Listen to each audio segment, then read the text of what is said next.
এবারে মোবাইল কিনতে এসে ভুয়ো অ্যাপে পেমেন্ট, আটক করা হলো ক্রেতাকে। মোবাইল কিনতে এসে মোবাইলের দোকানে ভুয়ো পেমেন্ট দেওয়াকে কেন্দ্র করে শনিবার দুপুরে উত্তেজনা ছড়িয়ে পড়ল গাজল বাসস্ট্যান্ড সংলগ্ন এলাকার মার্কেটে। জানা গিয়েছে ওই মার্কেটের একটি মোবাইলের দোকানে এক যুবক মোবাইল কিনতে এসেছিলেন। তার পছন্দের মতো মোবাইল কিনেও ছিলেন। তারপর কিউআর কোড স্ক্যান করে পেমেন্ট করে। মোবাইলের দোকানের মালিক তার স্টেটমেন্ট চেক করে দেখেন কোনো টাকা ঢোকেনি, কিন্তু ওই যুবক তার মোবাইলে পেমেন্ট সাকসেস দেখাচ্ছে। বিষয়টি ওই দোকানের মালিক খোঁজ খবর করে জানতে পারে কোনো টাকাই পেমেন্ট হয়নি। ভুয়ো অ্যাপস দিয়ে পেমেন্ট করে ওই যুবক। এরপরই পুলিশ ওই যুবককে আটক করে থানায় নিয়ে যায়।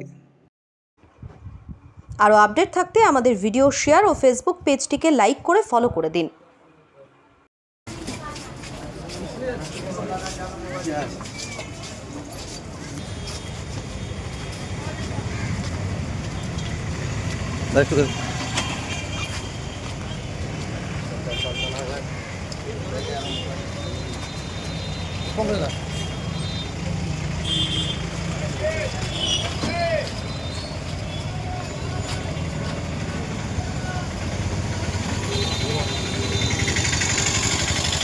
ভাই কি নাম? সোদপুরের জুট মিলের ওখানে ভাড়া থাকে। এখানে কি করতে এসেছিলেন? এমনি আমি ফোনটা বিক্রি করার জন্য। তারপর ফোন কেনার জন্য টাকা পয়সা দিয়েছিলে? না, টাকা পয়সা দিইনি, দাম শুনছিলাম যে পেমেন্ট করেছিলা? কত টাকা দিবে। পেমেন্ট করেছিলা এখানে অনলাইনে? হ্যাঁ পেমেন্ট হয়েছিল? হ্যাঁ, তারপর কি দেখাচ্ছে? ওখানে সাকসেস দেখাচ্ছিল।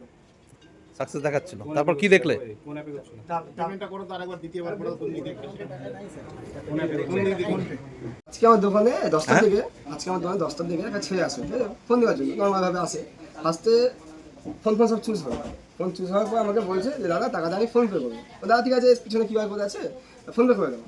ফোনপে করে দেওয়ার পর বলছে দাদা আমার কাগজ কিছু লাগবে না, আমাদের ফোনটা আমার কাজ আছে, চলে যাবো আমি। এবং দাদা থামো, আগে টাকা চেক করি টাকা ঢুকেছে কিনা। টাকা অ্যাপে চেক করার পর দেখছি টাকা ঢুকেনি। আমাকে বললাম দাদা দেখি তোমার সাকসেস হয়েছে কোথায়, দেখি দেখাচ্ছে সাকসেস হয়ে গেছে। এই যে স্ক্রিনশটটা আপনাকে দেখাচ্ছি, এই যে এখানে দেখাচ্ছে টাকা সাকসেস হয়ে গেছে, কিন্তু আমার ব্যাংকে টাকা ঢুকেনি। তারপর আমরা সবাই মিলে চেপে ধরলাম যে দাদা কী অ্যাপ ইউজ করছো দেখি। তারপর দেখছি ফেক অ্যাপ ইউজ করছে, ভুয়া অ্যাপ। মানে অ্যাপে যত ইচ্ছা টাকা, মানে অনেক টাকা, কিন্তু 1 টাকাও যাচ্ছে না। কি মনে হচ্ছে?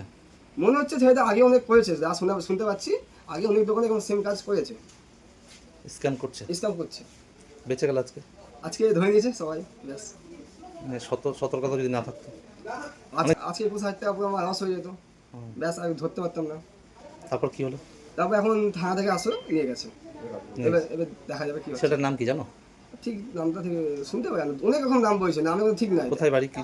কিছু মানে 3-4টে অ্যাড্রেস বলছে আমাদেরকে, একবার শঙ্করপুর দেখাচ্ছে, একবার ওদিকে দেখাচ্ছে। ভুয়ো অ্যাড্রেস? হ্যাঁ, ভুয়া অ্যাড্রেস দিচ্ছে। কি নাম তোমার? আমার নাম হচ্ছে আশিক শেখ। দোকান কোথায়? আমার আইডিবিআই ব্যাংকের নিচে। ঠিক আছে, হয়েছে বিষয়টা একটু বলেন তো। আমাদের মার্কেটে একজন মোবাইল কিনতে এসেছিলো। মোবাইল কিনতে এসে ও যখন পেমেন্ট করে, মানে হট কেস আর কি, এক কথায় মানে ভুয়ো পেমেন্ট। তারপরে কিছুদিন পরে জানতে পারলাম, আমার এখানে দেখলো ও বুঝতে পারছি ওর পেমেন্ট অ্যাকাউন্টে টাকা ঢুকেনি। সার্চ করার পরে দেখলো টাকা ঢুকেনি। তারপরে আমরা সবাই গেলাম, ডাকলো আমাদেরকে, আমরা গেলাম আমার মার্কেটে আর কি গেলাম। তারপরে তো এমনি আমরা জানানো হলো, মিডিয়াকে জানালাম, মিডিয়া আসলো। তারপরে এই হচ্ছে পুলিশ এসেছিল? হ্যাঁ, পুলিশ এসেছিল। কি করলো?